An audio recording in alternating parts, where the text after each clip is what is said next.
बाबा नीम करोली एक चमत्कारिक बाबा थे। कैंची धाम के आश्रम को उसका प्रमुख स्थान माना जाता है। वे एक सीधे सादे सरल व्यक्ति थे। विश्व भर में उनके लाखों भक्त हैं।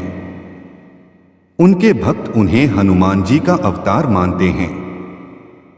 आओ जानते हैं उनके संबंध में 5 तथ्य और उनके जीवन से जुड़े 5 चमत्कारी किस्से। नीम करौली बाबा के 5 तथ्य। 1. नीम करौली बाबा का वास्तविक नाम लक्ष्मी नारायण शर्मा था। उत्तर प्रदेश के अकबरपुर गांव में उनका जन्म 1900 के आसपास हुआ था। उनके पिता का नाम दुर्गा प्रसाद शर्मा था। 11 वर्ष की उम्र में ही बाबा का विवाह हो गया था। बाबा नीम करौली महाराज के 2 पुत्र और 1 पुत्री हैं। ज्येष्ठ पुत्र अनेक सिंह अपने परिवार के साथ भोपाल में रहते हैं, जबकि कनिष्ठ पुत्र धर्म नारायण शर्मा वन विभाग में रेंजर के पद पर रहे थे। हाल ही में उनका निधन हो गया है। 2. 17 वर्ष की उम्र में ही उन्हें ज्ञान की प्राप्ति हो गई थी। 1958 में बाबा ने अपने घर को त्याग दिया और पूरे उत्तर भारत में साधुओं की भांति विचरण करने लगे थे। उस दौरान लक्ष्मण दास, हांडी वाले बाबा और तिकोनिया वाले बाबा सहित वे कई नामों से जाने जाते थे। गुजरात के ववानिया मोरबी में तपस्या की तो वहां उन्हें तलैया बाबा के नाम से पुकारते लगे थे। 3.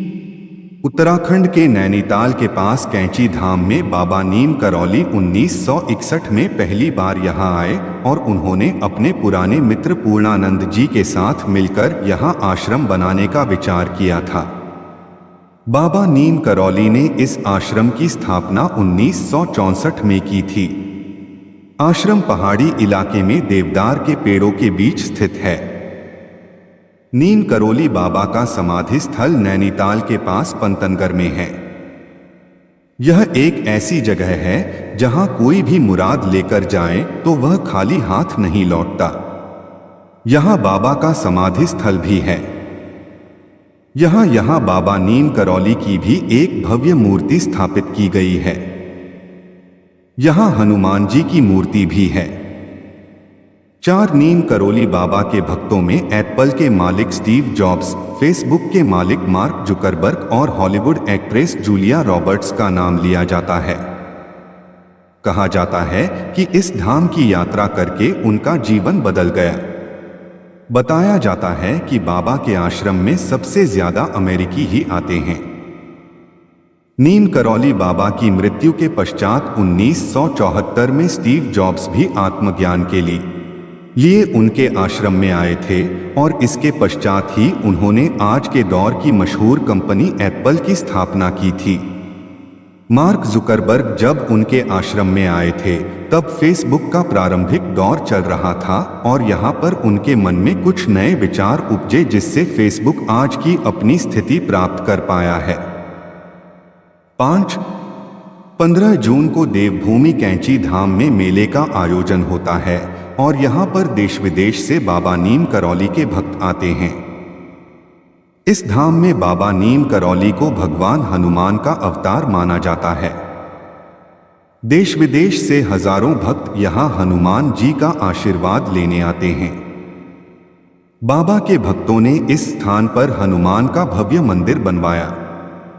यहाँ 5 देवी देवताओं के मंदिर हैं। इनमें हनुमान जी का भी एक मंदिर है। बाबा नीम करौली हनुमान जी के परम भक्त थे और उन्होंने देश भर में हनुमान जी के कई मंदिर बनवाए थे। नीम करौली बाबा ने अपने जीवन के आखिरी पड़ाव तक संपूर्ण भारत एवं अन्य देशों की यात्राएं की। बाबा श्री हनुमान जी के भक्त थे तथा उन्होंने भारत में 108 हनुमान मंदिरों का निर्माण कराया है। उनके नाम से अमेरिका तथा मैक्सिको में भी हनुमान मंदिर स्थापित किए गए हैं। नीम करौली बाबा के 5 चमत्कार। एक बार बाबा फर्स्ट क्लास कंपार्टमेंट में सफर कर रहे थे। जब टिकट चेकर आया तो बाबा के पास टिकट नहीं था। तब बाबा को अगले स्टेशन नीम करौली में ट्रेन से उतार दिया गया। बाबा थोड़ी दूर पर ही अपना चिपटा धरती में गाड़कर बैठ गए। ऑफिशियल्स ने ट्रेन को चलाने का आर्डर दिया और गार्ड ने ट्रेन को हरी झंडी दिखाई, परंतु ट्रेन 1 इंच भी अपनी जगह से नहीं हिली। बहुत प्रयास करने के बाद भी जब ट्रेन नहीं चली तो लोकल मजिस्ट्रेट जो बाबा को जानता था उसने ऑफिशियल्स को बाबा से माफी मांगने और उन्हें सम्मान पूर्वक अंदर लाने को कहा। ट्रेन में सवार अन्य लोगों ने भी मजिस्ट्रेट का समर्थन किया। ऑफिशियल्स ने बाबा से माफी मांगी और उन्हें ससम्मान ट्रेन में बैठाया। बाबा के ट्रेन में बैठते ही ट्रेन चल पड़ी। तभी से बाबा का नाम नीम करौली पड़ गया। 2 एक बार उन्होंने अपने एक विदेशी अनुयायी को ब्लड प्रेशर की दवा का सेवन करते हुए देखा। नीम करौली बाबा ने उससे दवा की शीशी मांगी और उसे खोलकर उसमें रखी दवा की सारी गोलियां खा गए। यह देखकर अनुयायी काफी घबरा गया और जल्द ही एम्बुलेंस बुलाने की तैयारी में लग गया। परंतु घंटों बीत जाने के पश्चात भी बाबा को कुछ नहीं हुआ।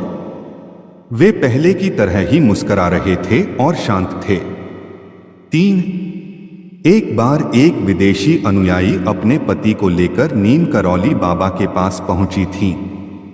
उस विदेशी महिला का पति बाबाओं को नहीं मानता था और न ही उसका धर्म में विश्वास था, परंतु पत्नी के कहने पर वह यहाँ आया था।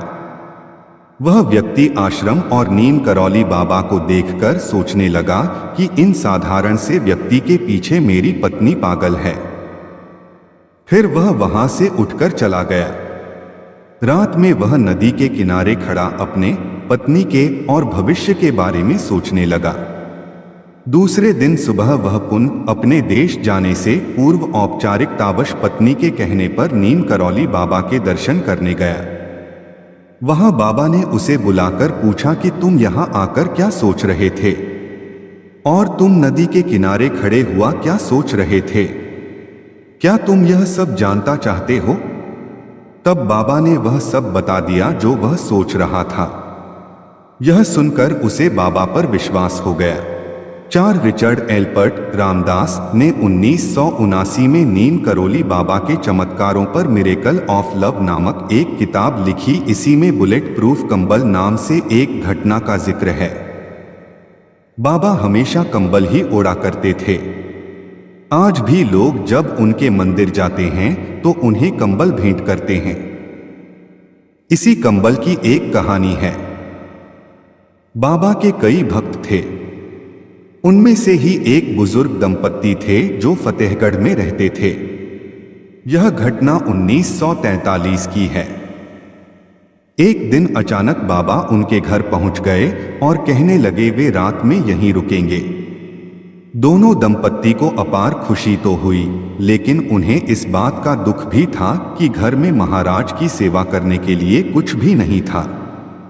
हालांकि जो भी था उन्होंने बाबा के समक्ष प्रस्तुत कर दिया। बाबा वह खाकर एक चारपाई पर लेट गए और कंबल ओढ़कर सो गए। दोनों बुजुर्ग दंपत्ति भी सो गए, लेकिन क्या नींद आती। महाराज जी कंबल ओढ़कर रात भर कराहते रहे। ऐसे में उन्हें कैसे नींद आती। वे वहीं बैठे रहे उनकी चारपाई के पास। पता नहीं महाराज को क्या हो गया, जैसे कोई उन्हें मार रहा है। जैसे तैसे कराहते कराहते सुबह हुई। सुबह बाबा उठे और चादर को लपेटकर बुजुर्ग दंपत्ति को देते हुए कहा, इसे गंगा में प्रवाहित कर देना। इसे खोलकर देखना नहीं, अन्यथा फंस जाओगे। दोनों दंपत्ति ने बाबा की आज्ञा का पालन किया। जाते हुए बाबा ने कहा कि चिंता मत करना, महीने भर में आपका बेटा लौट आएगा। जब वे चादर लेकर नदी की ओर जा रहे थे तो उन्होंने महसूस किया कि इसमें लोहे का सामान रखा हुआ है, लेकिन बाबा ने तो खाली चादर ही हमारे सामने लपेटकर हमें दे दी थी। खैर हमें क्या, हमें तो बाबा की आज्ञा का पालन करना है। उन्होंने वह चादर वैसी की वैसी ही नदी में प्रवाहित कर दी। लगभग 1 माह के बाद बुजुर्ग दंपत्ति का इकलौता पुत्र बर्मा फ्रंट से लौट आया। वह ब्रिटिश फौज में सैनिक था और दूसरे विश्व युद्ध के वक्त बर्मा फ्रंट पर तैनात था। उसे देखकर दोनों बुजुर्ग दंपत्ति खुश हो गए और उसने घर आकर कुछ ऐसी कहानी बताई जो किसी को समझ नहीं आई। उसने बताया कि करीब महीने भर पहले एक दिन वह दुश्मन फौजों के साथ घिर गया था। रात भर गोलीबारी हुई, उसके सारे साथी मारे गए लेकिन वह अकेला बच गया। मैं कैसे बच गया यह मुझे पता नहीं। उस गोलीबारी में उसे एक भी गोली नहीं लगी। रात भर वह जापानी दुश्मनों के बीच जिंदा बचा रहा। भोर में जब और अधिक ब्रिटिश टुकड़ी आई तो उसकी जान में जा आई। यह वही रात थी जिस रात नीम करोली बाबा जी उस बुजुर्ग दंपत्ति के घर रुके थे। 5. जूलिया रॉबर्ट ने बाबा को कभी नहीं देखा था, परंतु उनके सपने में बाबा अक्सर आ जाते थे।